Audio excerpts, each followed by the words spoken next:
Lob und Dank sei dem Herrn. Loué et remercié soit le Seigneur pour Wunderbare Hoffnung und Zuversicht. la merveilleuse espérance et la confiance qu'il nous permet de porter en nous. Il a dit, Ich gehe hin, je vais euch die vous Stätte préparer zu bereiten une place und komme wieder, et je reviendrai euch vous zu prendre mir zu nehmen, auprès de moi, damit auch ihr seid, afin que vous soyez wo ich aussi où je suis. Wir glauben, Nous croyons dass die qu'il Verheißung tiendra wahr machen sa wird. promesse Und wir glauben, et nous croyons dass es que in unserer cela se produira à notre époque. Ich glaube es J'y aus crois voller avec une Überzeugung. conviction totale sur la base de la parole de Dieu.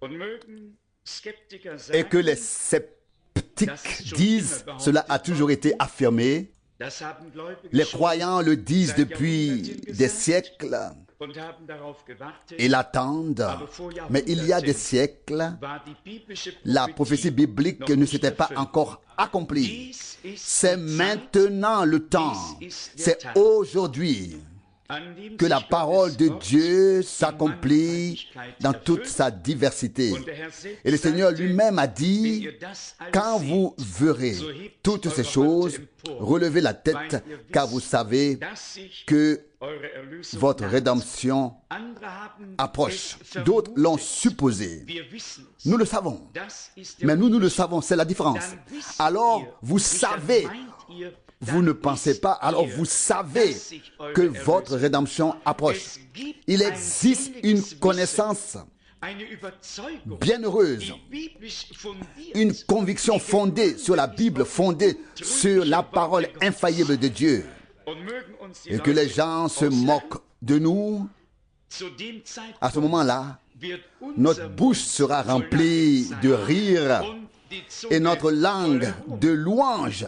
Ich habe es schon einige Je l'ai déjà Male dit gesagt, plusieurs heute fois. stehen wir manchmal Aujourd'hui, nous sommes ein parfois wenig, un peu, man sollte es hier on ne nicht devrait sagen, pas le dire ici, stupides, aber dann mais werden alors es die anderen ce seront sein, les autres qui die so seront dastehen. stupides. Und wir werden Et nous nous réjouirons et serons bei dem Herrn avec le sein Seigneur alle Zeit. pour toujours. Paulus hat ja geschrieben, Paul a écrit, so tröstet euch consolez-vous also donc untereinander les uns les autres mit diesen avec Worten. ces paroles. Darin ist Il y a là gleichzeitig Trost. en même temps une consolation. Nous avons déjà herrliche Lieder chanté gesungen.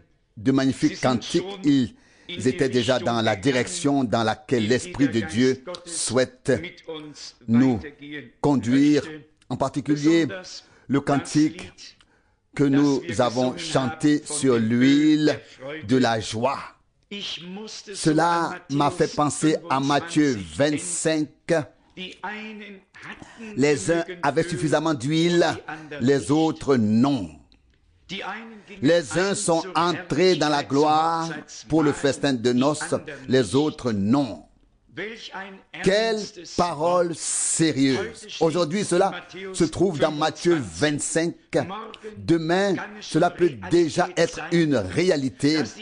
Que les uns soient entrés au festin des noces et les autres soient restés en arrière. Demain, la parole qui se trouve aujourd'hui dans Matthieu 25 peut être pour les uns un accomplissement merveilleux, Die anderen schlimme pour les autres une Enttäuschung terrible sein. déception. Könnt ihr begreifen, Pouvez-vous welch ein comprendre Ernst in le der sérieux de la Verkündigung prédication des de l'évangile, Volksevangeliums de la prédication du plein das évangile darauf abzielt, qui vise die Gemeinde à préparer vorzubereiten auf diesen l'Église à ce jour glorieux et magnifique du retour de notre Seigneur et Sauveur bien-aimé, oui, de notre époux. En ce qui concerne l'épouse, il est l'époux. Et c'est pourquoi l'Écriture parle du festin des noces. Tous les termes ont toujours leur place. Si nous avions appris à toujours laisser chaque terme là où il est écrit, dans le contexte auquel il appartient, cela nous aiderait déjà. Ne restez pas tendus ici, mais détendez-vous et laissez la parole du Seigneur vous parler. Je voudrais commencer par le passage de Zacharie, chapitre 4, Zacharie, chapitre 4,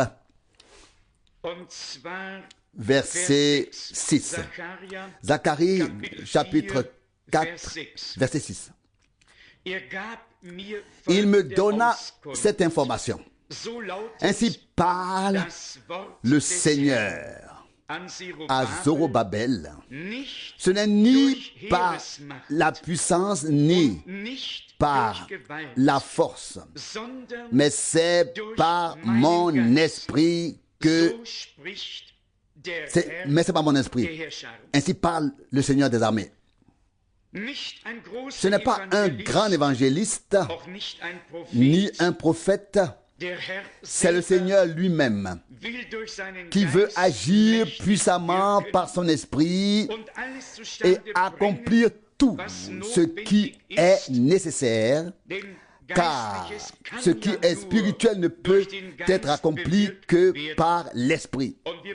Et nous avons en effet besoin d'une action directe du Saint-Esprit venu du ciel, maintenant, à la fin, comme c'était le cas au commencement.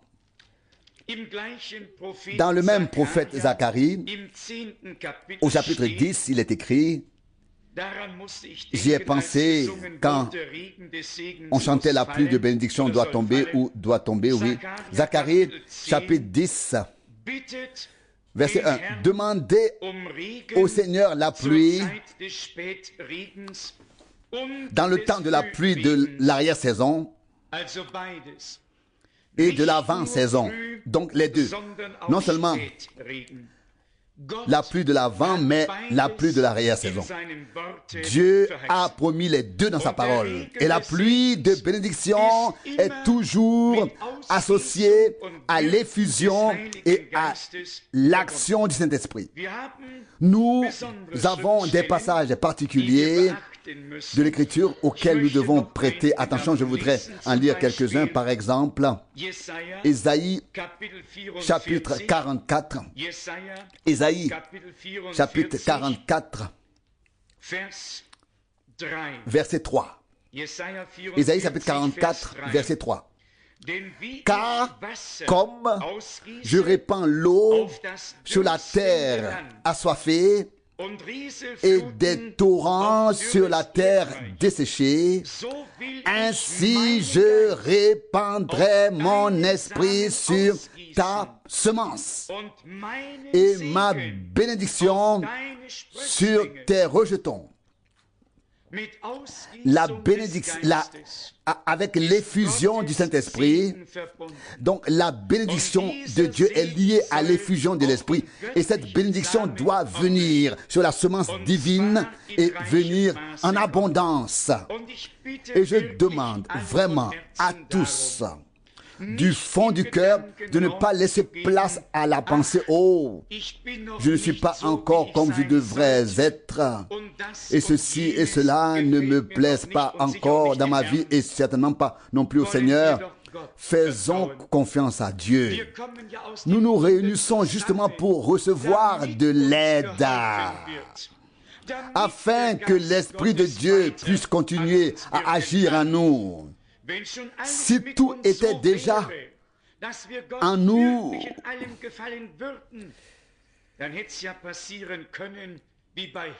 d'une manière que nous plaisions vraiment à Dieu en tout, alors il aurait pu se passer comme pour Enoch, que Dieu nous ait déjà pris. Mais il attend le jour où il nous prendra auprès de lui dans sa gloire. Ces passages bibliques que nous avons déjà lus sont très clairs. Dieu veut répandre son esprit, et ce n'est ni par la puissance ni par la force, mais c'est par mon esprit, dit le Seigneur. Cela doit et ne peut se faire que par l'Esprit de Dieu, toujours en accord avec la parole de Dieu. Et nous allons aujourd'hui avoir une étude biblique en toute tranquillité devant la face de Dieu. Il n'est pas toujours nécessaire de prêcher avec toute sa force. Nous pouvons avoir ici, en présence de Dieu, une méditation sur la parole, mais nous devons demander à Dieu de nous aider à mettre de côté nos pensées et à nous plonger dans les pensées de Dieu. Vous savez, en raison des différents enseignements et points de vue, il est tout simplement nécessaire que nous en débarrassions totalement et que nous pensions comme Dieu pense, que nous disions ce que Dieu a dit et que nous croyons ce que dit l'Écriture et que nous croyons comme l'a dit les Écritures. Vous savez, il arrive souvent que lorsque l'on parle de l'expérience du baptême dans l'esprit et des dons qui ont été répandus et communiqués aux hommes, on entend de l'argument suivant: si j'ai l'amour ou le fruit de l'esprit ou les fruits de l'esprit, s'il vous plaît, mettons chaque chose à sa place, là où elles ont leur place, les fruits de l'esprit à leur place et les dons de l'esprit à leur place. Et je tiens à le dire clairement. En réalité, nous n'aurons ni l'un ni l'autre sans le baptême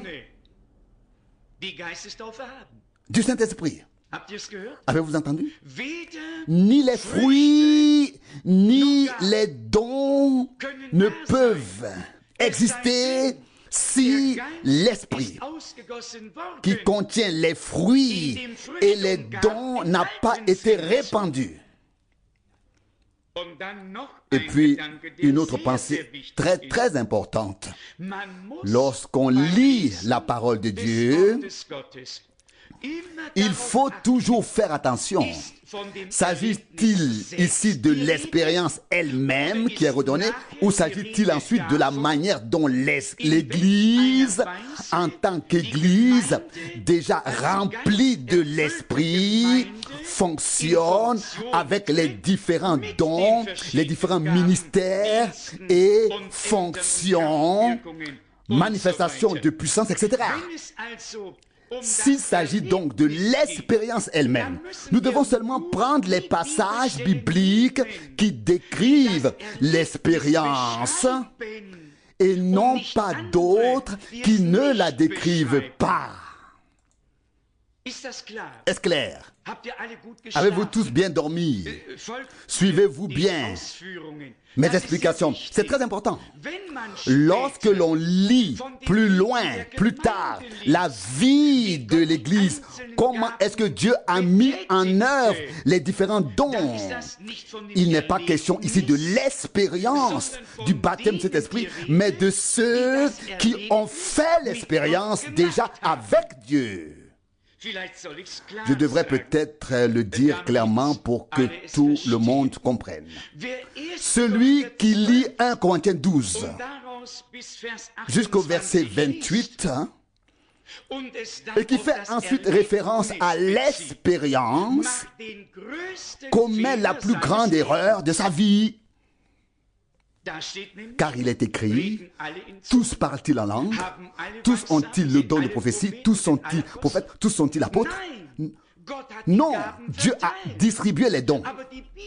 Mais ce passage biblique n'a aucun rapport ici avec l'expérience du baptême de cet esprit elle-même. L'avons-nous compris?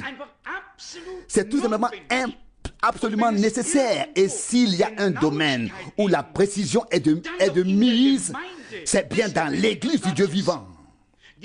Les dons que Dieu distribue par le baptême du Saint-Esprit sont différents.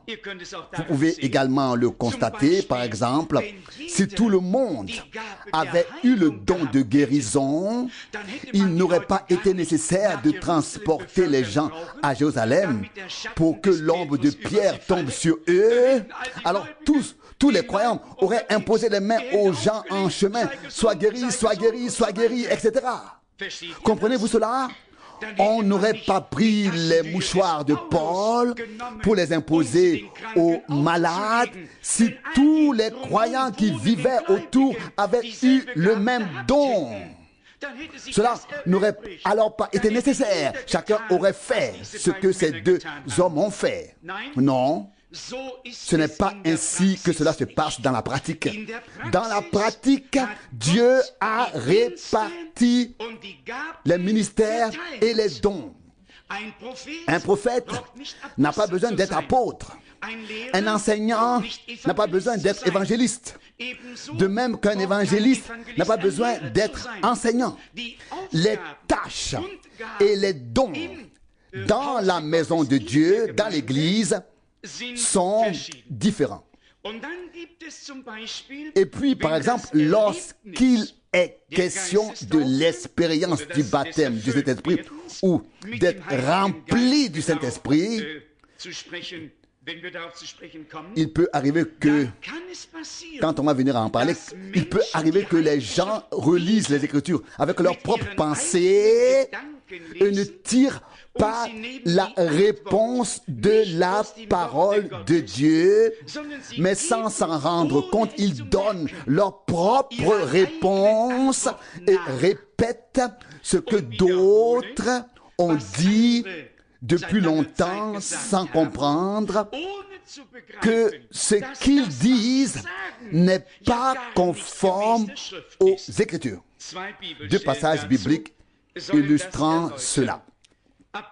Actes des apôtres, chapitre 2, Actes des apôtres, chapitre 2, versets 37 et 38.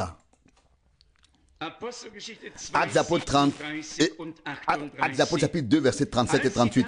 En entendant cela, ils eurent le cœur transpercé. Et ils se tournèrent vers Pierre et les autres apôtres en leur demandant: que devons-nous faire, frères? Verset 38. Pierre leur répondit: repentez-vous et que chacun de vous soit baptisé au nom de Jésus-Christ pour le pardon de ses péchés. Prêtez attention à la parole. Alors, prêtez attention. Alors vous recevrez le don du Saint-Esprit. Combien? Toute une confession de foi et probablement plusieurs autres ont fait de ce vous recevrez en vous avez reçu. Ils ont dit, donc, ils ont fait de ce vous recevrez, ils ont fait un vous avez reçu. Alors, vous avez reçu le don du Saint-Esprit et ils enseignent depuis qui sait combien d'années que quiconque a été baptisé dans l'eau a été rempli du Saint-Esprit automatiquement. C'est l'enseignement de toute une confession de foi et de plusieurs autres. Ils ne prêtent pas attention aux Écritures. Ils donnent leur propre interprétation et la lisent même dans les Saintes Écritures.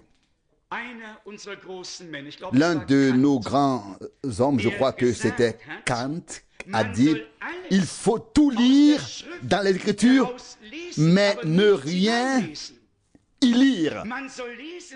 Il faut lire ce qui y est écrit, mais ne rien y lire, ce qui est dans notre tête. Quand il est dit ici, vous deviendrez où? Alors vous recevrez. Vous recevrez. C'est une promesse faite à l'homme qui s'est repenti, qui est devenu croyant et qui se fait baptiser dans l'eau.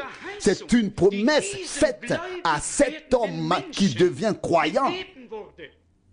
Mais cela ne signifie pas qu'il a déjà automatiquement reçu ce qui lui a été promis.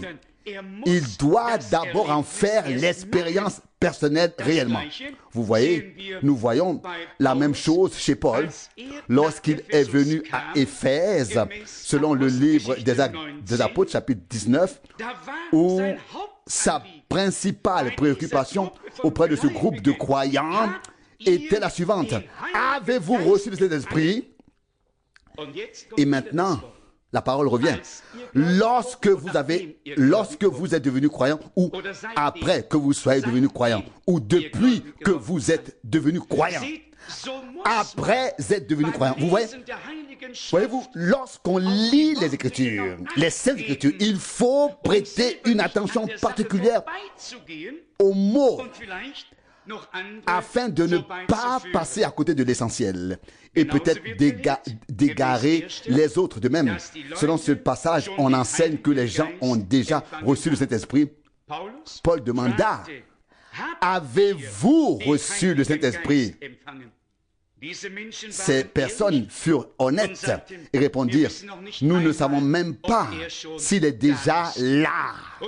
Et puis, il n'y a plus eu beaucoup de discussions, juste une chose, la prière et l'imposition des mains, et l'Esprit est descendu sur eux, est tombé sur eux, et ils se sont mis à parler en langue et à prophétiser. Je voudrais justement aborder ce sujet, à savoir notre langue, qui selon l'épître de Jacques est le plus grand mal que nous portons en nous. Je ne sais pas combien d'entre vous sont conscients du mal que la langue peut causer et a déjà causé. Peut-être pas la vôtre, peut-être vous êtes l'exception louable. Mais si nous sommes honnêtes devant Dieu dans sa présence, nous avons certainement tous déjà manqué de maîtrise de notre langue et nous ne l'avons pas gardé en bride à un moment ou à un autre et avons rapidement allumé un feu comme il est écrit. Et la langue est aussi le seul membre qui s'enflamme très rapidement par le feu de l'enfer. Une phrase prononcée peut rapidement déclencher une catastrophe, causer des dommages irréparables. Nous ne le remarquons peut-être pas, mais ceux qui en souffrent le savent. Et c'est précisément pour cette raison, parce que notre langue ne peut être contrôlée par nous-mêmes, que Dieu a décidé que la langue serait touchée par le feu de Dieu. Non seulement l'esprit, pas seulement que l'esprit se répande, mais cette langue doit être embrasée par le feu de Dieu. Embrasée, brûlée. Et dans quel but? Afin qu'elle puisse ensuite, en tant que nouvelle langue, proclamer les grandes œuvres de Dieu, la nouvelle vie divine qui est dans l'âme de l'homme, maintenant purifiée par l'Esprit de Dieu lui-même, et l'homme qui a été loin de l'Esprit peut maintenant proclamer de manière ordonnée ou légitime les choses. Il peut prêcher de manière ordonnée et légitime les choses qu'il a lui-même expérimentées avec Dieu et que le Seigneur a accompli. C'est pourquoi la langue du croyant a en effet été saisie par Dieu dès le début. Nous ne comprenons peut-être pas tous cela, mais toutes ces choses. Mais croyez-moi, c'est très important. Le jour de la Pentecôte, les croyants n'ont pas vu apparaître des yeux de feu, des oreilles de feu ou un nez pour mieux sentir. Que s'est-il passé? Des langues, comme des langues de feu, se sont divisées et se sont posées sur chacun d'eux. Et ils ont tous ensuite été remplis du Saint-Esprit. Nous ne croyons pas, comme c'est le cas actuellement dans le mouvement charismatique, que dans ce mouvement, les têtes bougent, les têtes sont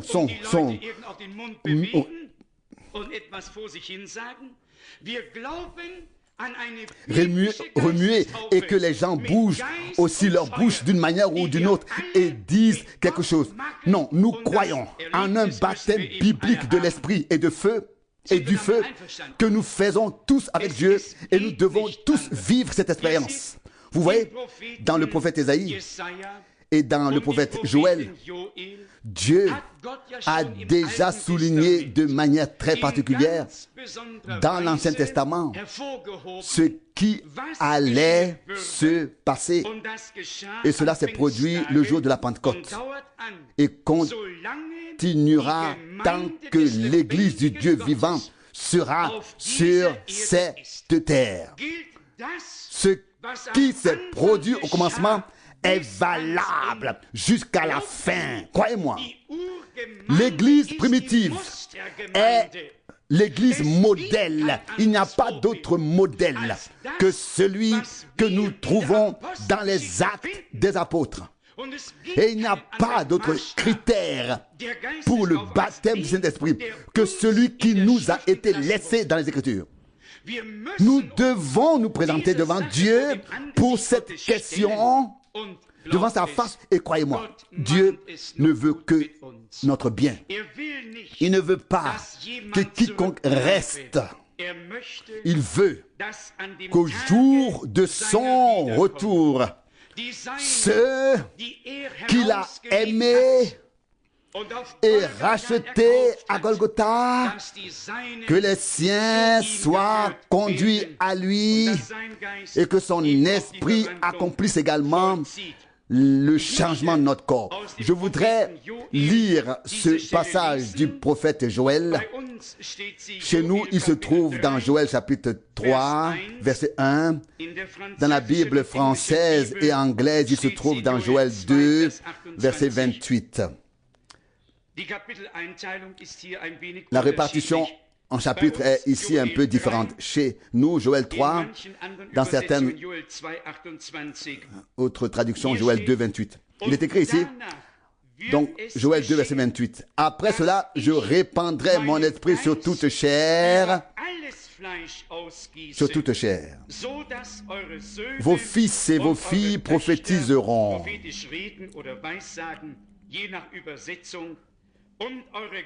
Ou prédiront l'avenir selon la traduction. Vos vieillards auront des révélations dans des songes. Vos jeunes gens auront des visions. Et ainsi de suite. Telle était la promesse faite par Dieu. Le prophète Ésaïe, au chapitre 28, a également exprimé très clairement ce que Dieu voulait faire. Ésaïe chapitre 28, et nous le remercions de l'avoir fait. Aujourd'hui, personne n'a besoin d'attendre, car l'Esprit de Dieu est répandu et est là pour nous tous. Ésaïe 28, verset 12. Oui, peut-être déjà les versets 11 et 12. Ésaïe chapitre 28, versets 11 et 12. Oui, c'est par des hommes aux lèvres balbutiantes et à la langue étrangère qu'il parlera à ce peuple. Verset 12. Lui qui leur a dit, voici le lieu de repos, donnez du repos aux fatigués, et voici le lieu de repos. Mais ils n'ont pas voulu écouter. En pensant au fait que nous partons demain pour Israël, je m'en réjouis comme rarement auparavant. J'ai relu le prophète Ésaïe, plus précisément le chapitre 2. Et là, nous avons déjà une référence à la fin des temps, mais pas seulement cela, car dans le verset 2 du chapitre 2 d'Ésaïe, il est écrit, Ésaïe 2, verset 2, « À la fin des temps, le mont du temple du Seigneur sera solidement établi au sommet des montagnes et s'élèvera au-dessus des auteurs. » Alors toutes les nations païennes afflueront vers lui. Verset 3. Et de nombreuses nations s'y rendront en disant, venez, montons à la montagne du Seigneur, à la maison du Dieu de Jacob, afin qu'il nous enseigne ses voies et que nous marchions dans ces sentiers. Car de Sion sortira l'enseignement et de Jérusalem la parole du Seigneur. Nous tous qui avons déjà été à Jérusalem savons que le mont du temple est le mont Sion, un prolongement du mont Moria, où Abraham a sacrifié son fils Isaac.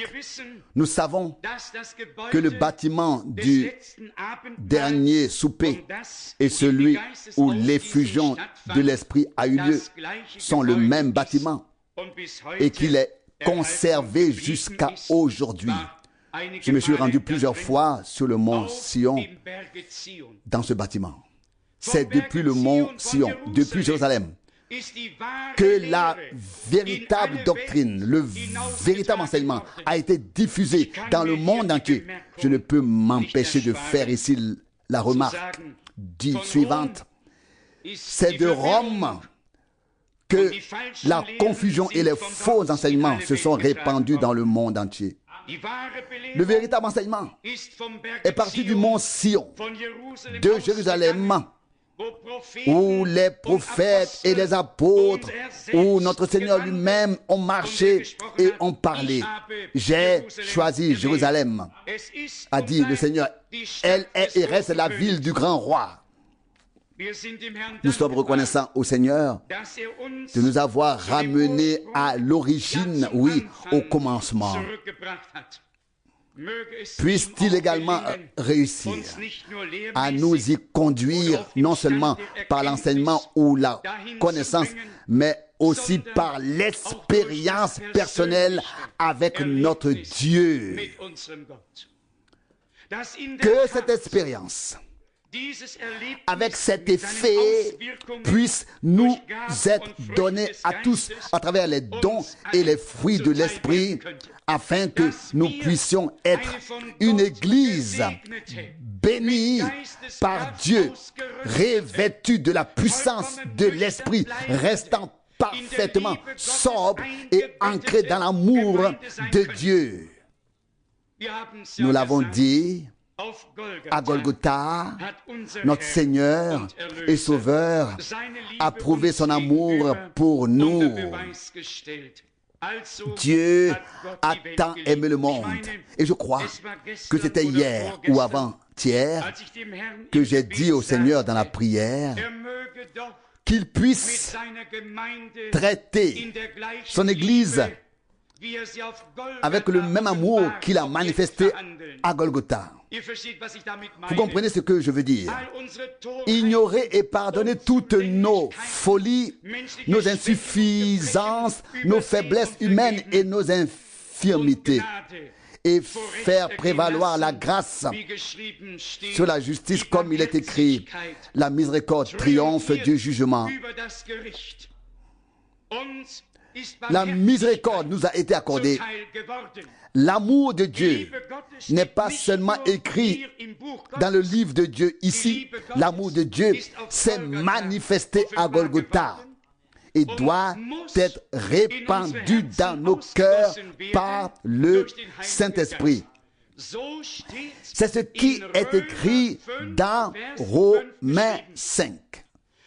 Au verset 5, que l'amour de Dieu a été répandu dans nos cœurs par le Saint-Esprit.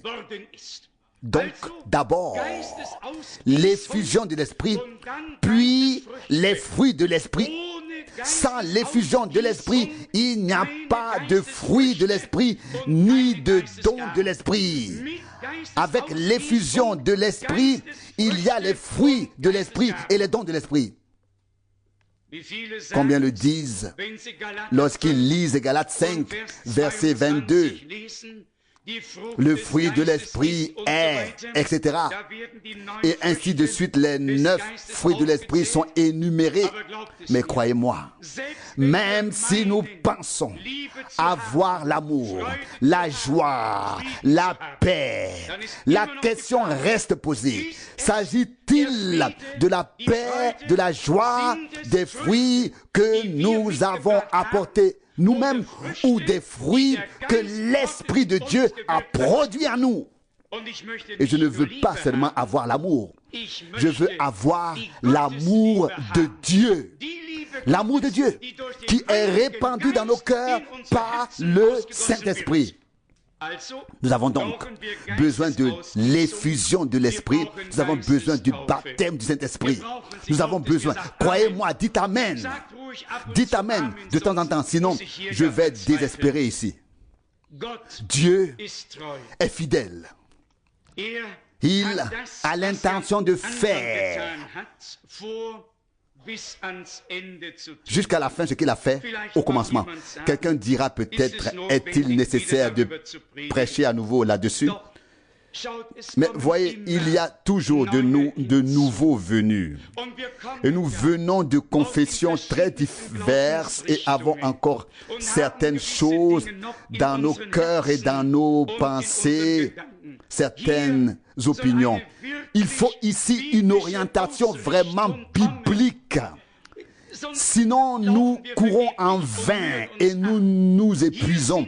Nous sommes ici rassemblés devant la face de Dieu pour entendre ce qui a été prêché et expérimenté au commencement pour l'accueillir, le recevoir dans la foi afin de vivre les mêmes expériences. Regardez, là aussi, il faut peut-être encore dire une parole.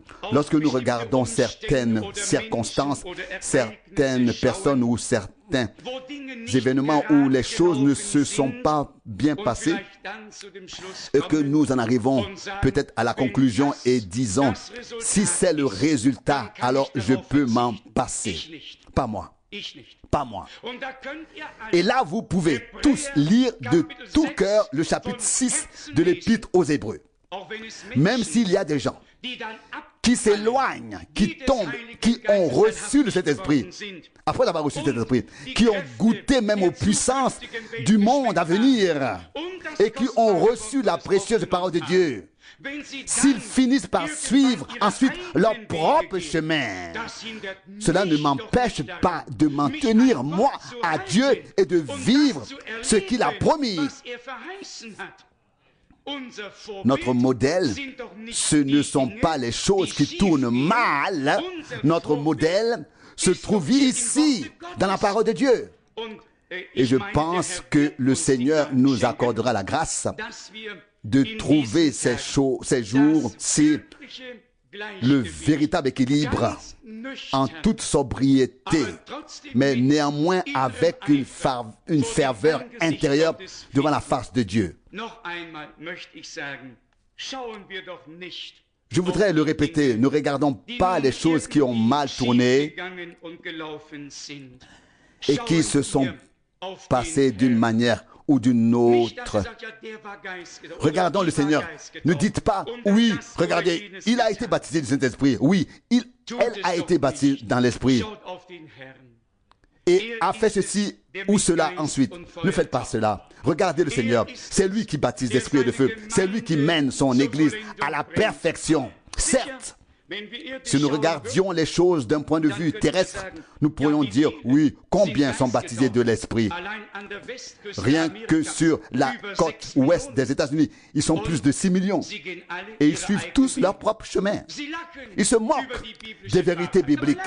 Mais laissez-les partir. Laissez-les aller leur chemin. S'ils ont goûté à la gloire céleste, mais ne se laissent pas conduire ensuite par le Saint-Esprit dans toute la vérité, alors Dieu doit aussi les laisser partir. Mais nous voulons être conduits dans toute la vérité. Nous voulons faire l'expérience de Dieu. L'expérience avec Dieu, mais pas seulement pour pouvoir montrer ensuite aux autres que nous avons expérimenté Dieu de cette manière. Non, nous sommes prêts à ensuite parcourir tout le chemin avec lui, dans l'obéissance, à croire toute la parole de Dieu et à faire l'expérience de tout ce qu'il a promis dans sa parole. Dans Matthieu 3, on trouve la célèbre parole du sermon de Jean-Baptiste qu'il a prononcé ici, Matthieu chapitre 3, versets 11 et 12. Je vous baptise seulement d'eau pour la repentance, mais celui qui vient après moi est plus fort que moi. Et je ne suis pas digne de lui ôter ses chaussures. Il vous baptisera du Saint-Esprit et de feu. Verset 12.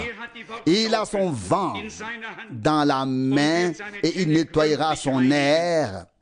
Il recueillera son blé dans le grenier, mais il brûlera la paille dans un feu qui ne s'éteint pas.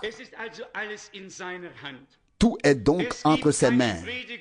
Il n'y a pas de prédicateur qui aurait à balayer l'air, qui aurait l'appel à balai dans sa main. Non, c'est le Seigneur, lui seul et personne d'autre. Nous dépendons tous de sa grâce et personne ne peut juger ou condamner autrui. Si Dieu n'avait pas été miséricordieux envers nous, nous ne serions pas tous ici. Et aujourd'hui, nous ne serons pas tous ici aujourd'hui. Et nous ne serions pas tous sur le chemin qui mène à la vie. Tout est grâce de notre Dieu. Le jour de la Pentecôte, comme nous l'avons déjà mentionné, l'Esprit de Dieu est tombé sur le premier groupe, sur le premier troupeau, sur nos frères et sœurs. Et rappelez-vous, Dieu fait produire chaque semence selon son espèce, tout comme les premiers fils et filles de Dieu sont nés de la rosée de l'aurore, comme le dit le psaume de l'Ancien Testament. Psaume 110, verset 3, Dieu a fondé son Église de manière surnaturelle le jour de la Pentecôte, a fait tomber son esprit et c'est ainsi que cela s'est produit. Je le lis, c'est écrit ici. Vous le savez tous, je lis le verset 3 du chapitre 2 des Actes des Apôtres. Acte 2, verset 3. Et il leur apparut des langues comme de feu qui se divisèrent et se posèrent sur chacun d'eux. Sur chacun d'eux. Ils étaient environ 120 et ce ne sont pas 10 ou 50 qui ont été baptisés dans l'Esprit, mais chacun d'eux, sans exception. Croyez-le, cette expérience est pour tous ceux qui sont devenus croyants et qui suivent le Seigneur. Je le relis. Verset 3. Des langues semblables à des langues de feu leur apparurent, se répartissant et venant se poser sur chacun d'eux. Verset 4. Et ils furent tous, pas seulement certains, et ils furent tous remplis du Saint-Esprit et se mirent à parler en d'autres langues selon que l'Esprit leur donnait de s'exprimer. C'est ce qui est écrit. Dites tous Amen. Cela peut se produire de temps en temps. L'Amen ne se réfère pas à celui qui lit ici, mais à ce qui a été lu. Amen. Nous avons un consentement intérieur et aucune résistance dans nos cœurs. Voulons-nous que Dieu se révèle? Est-ce une préoccupation qui nous tient à cœur que l'Église soit revêtue de la puissance d'en haut? Nous n'avons pas d'autre choix.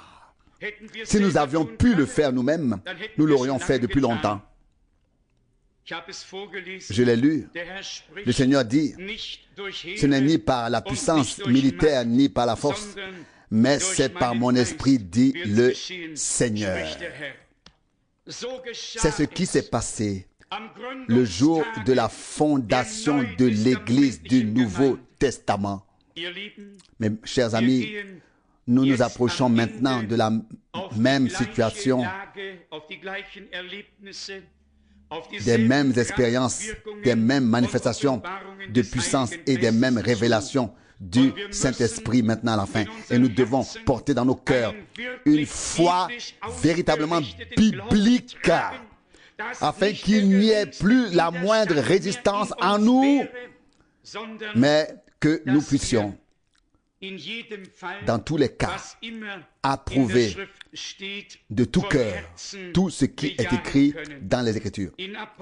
Dans le chapitre 8 des Actes des Apôtres, Philippe a vécu de grandes choses avec Dieu et avec ceux qui sont devenus croyants. De grands miracles et des signes se sont produits. Mais voyez, il n'était pas destiné par Dieu comme Jean et Pierre à aller plus loin. En tant qu'évangéliste, il avait pour ministère d'annoncer l'évangile. Les malades ont été guéris, puis ils ont été baptisés, et c'était tout. C'était tout.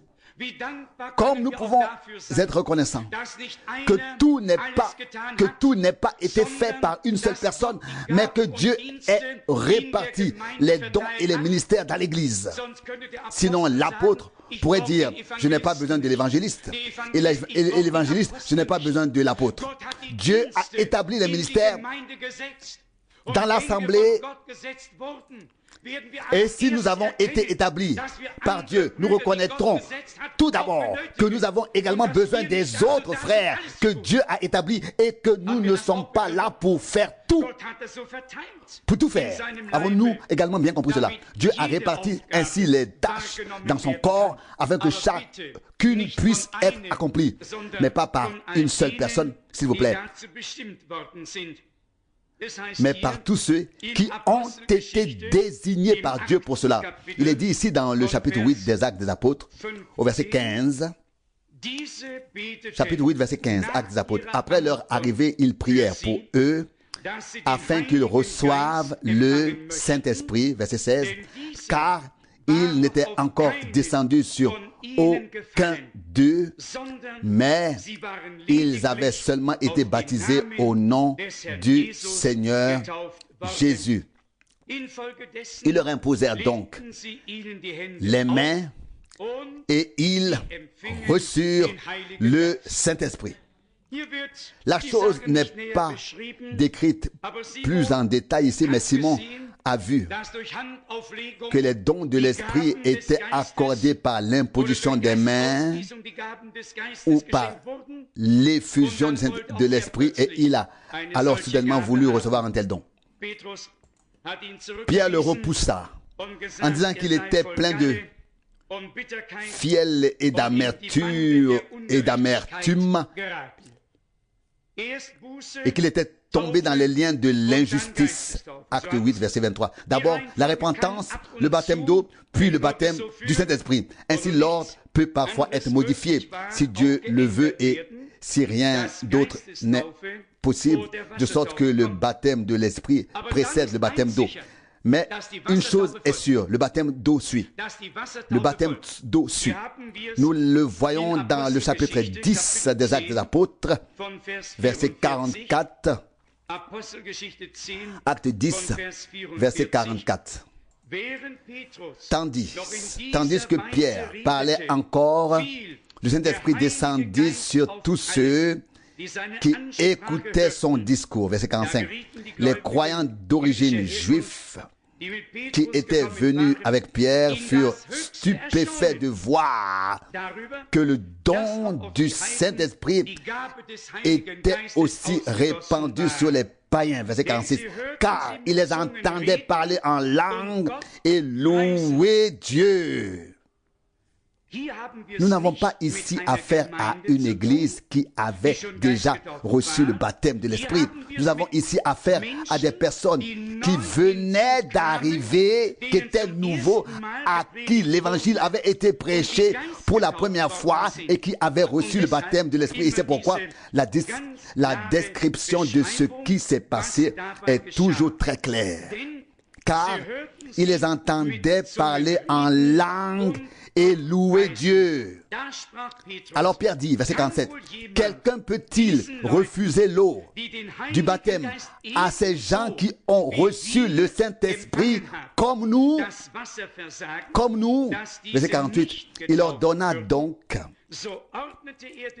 qu'ils soient baptisés au nom de Jésus-Christ.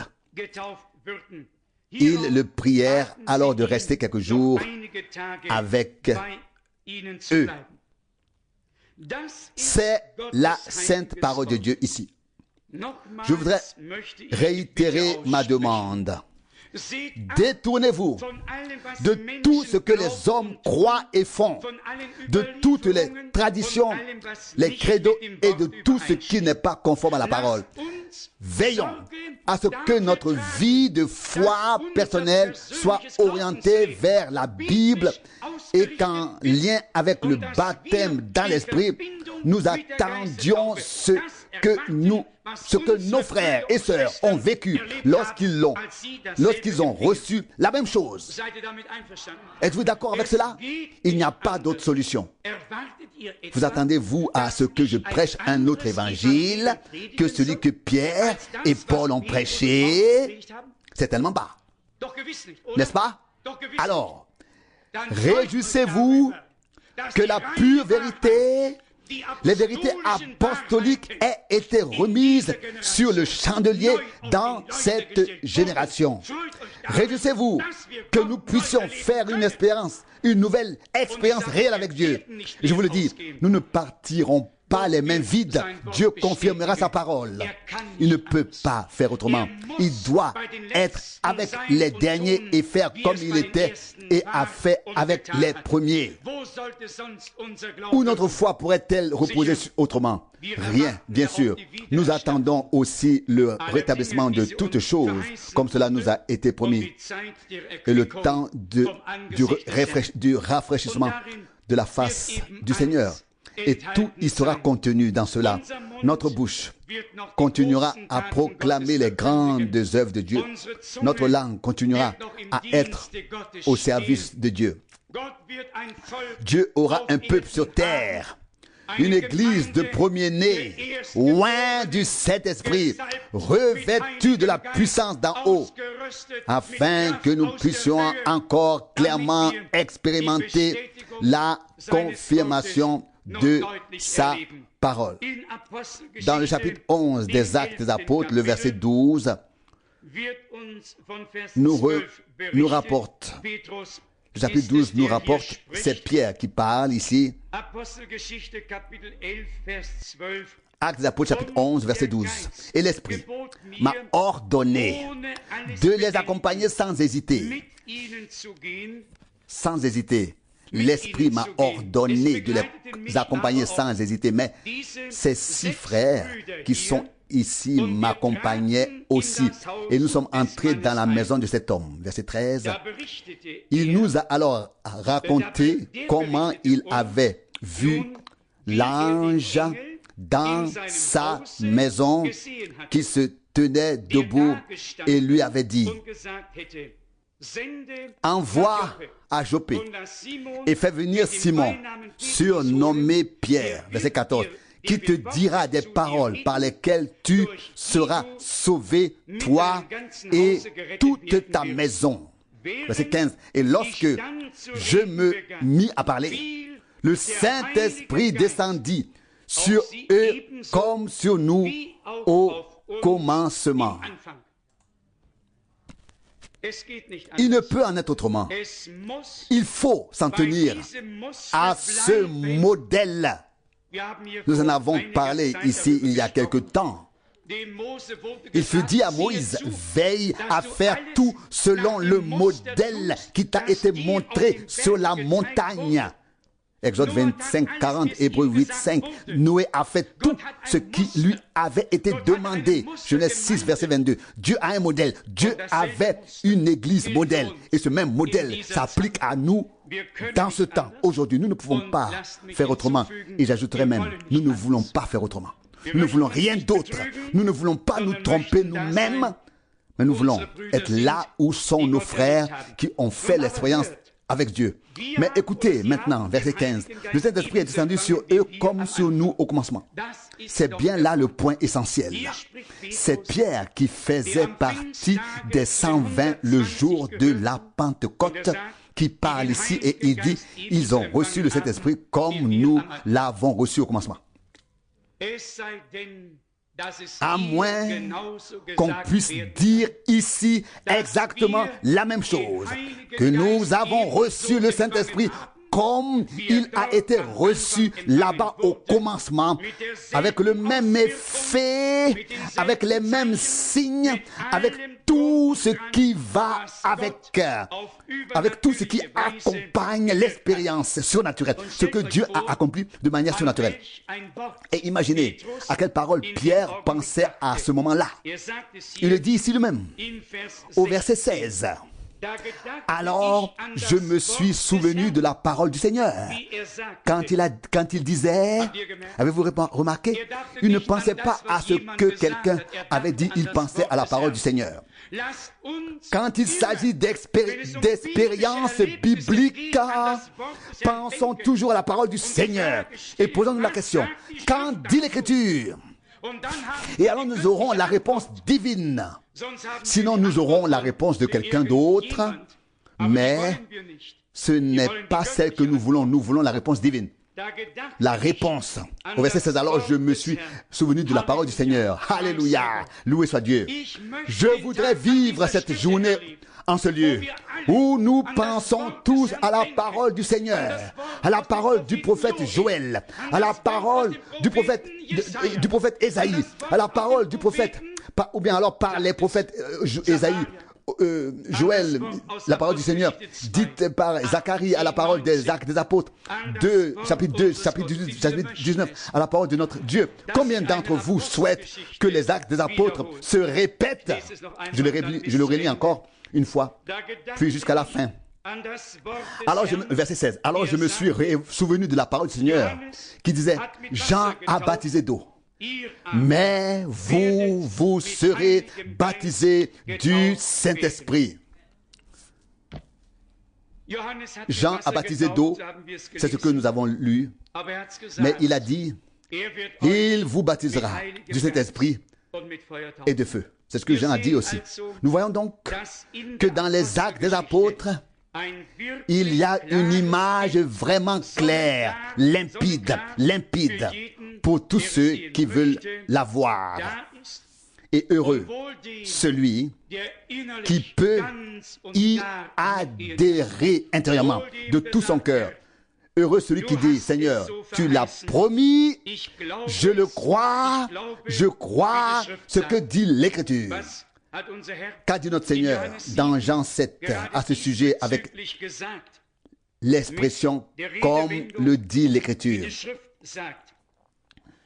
Jean 7, versets 37 et 38.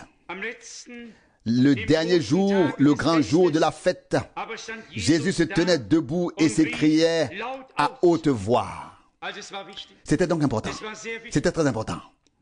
Il a élevé la voix. Il s'est écrié à haute voix. Si quelqu'un a soif, qu'il vienne à moi et qu'il boive. Verset 18. Celui qui croit en moi, comme l'Écriture l'a dit, de son sein coulera des fleuves d'eau vive. Il donne immédiatement l'explication. Il parlait ainsi de l'Esprit, verset 39.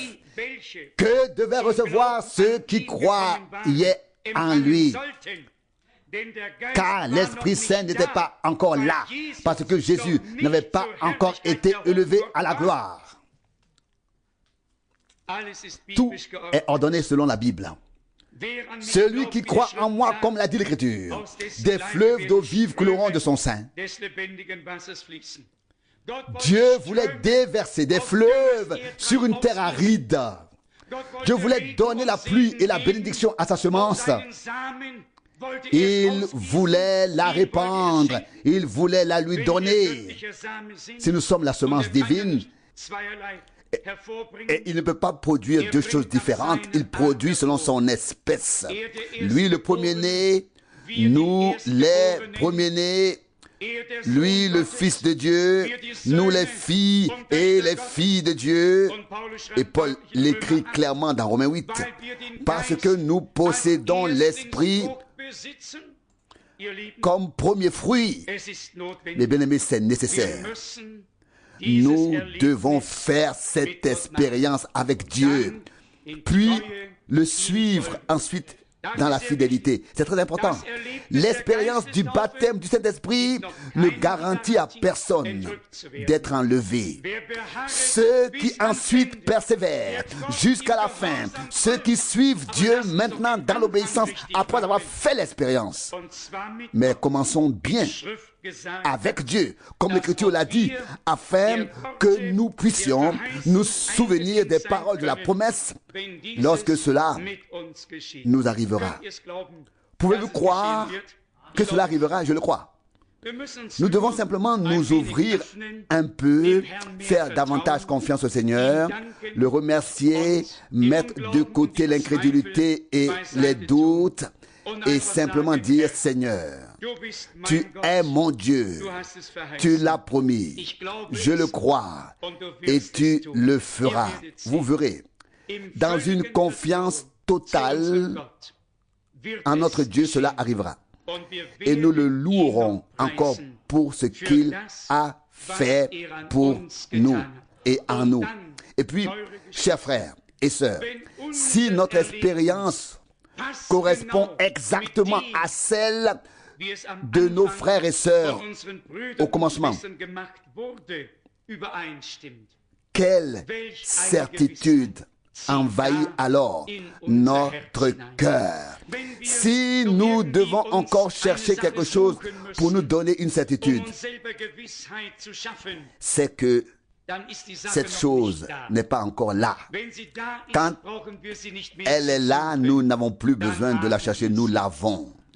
Et je souhaite vraiment que tous les frères et toutes les sœurs expérimentent Dieu de cette manière, par une puissante effusion de son Saint-Esprit, qu'il puisse occuper pleinement toute notre vie, se saisir pleinement de toute notre vie, que personne ne vive plus pour lui-même, mais que parce que nous sommes morts avec lui et ressuscités avec lui, nous puissions marcher avec lui dans une vie nouvelle et le laisser agir comme il le souhaite.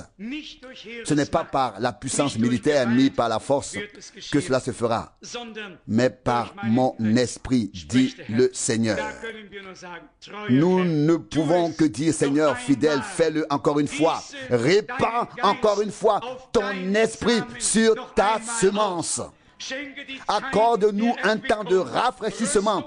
Réveille-nous de la puissance d'en haut, notamment pour la tâche que Dieu nous a confiée à lui, notre Seigneur fidèle. Soit toute la gloire, toute la louange et toute la reconnaissance et l'honneur.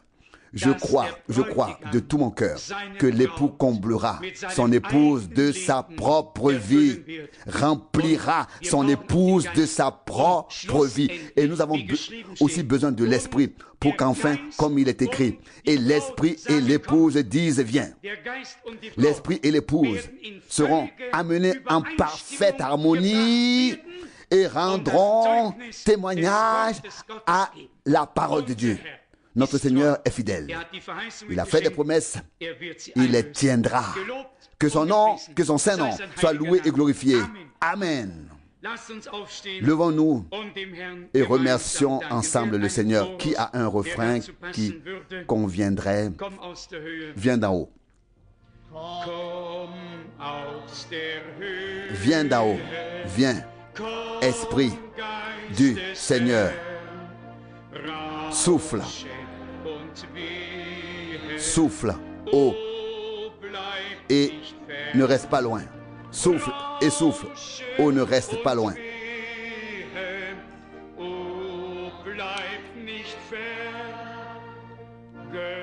Que le feu divin descende. Tu nous es précieux. Don céleste. Tu nous es précieux, don céleste.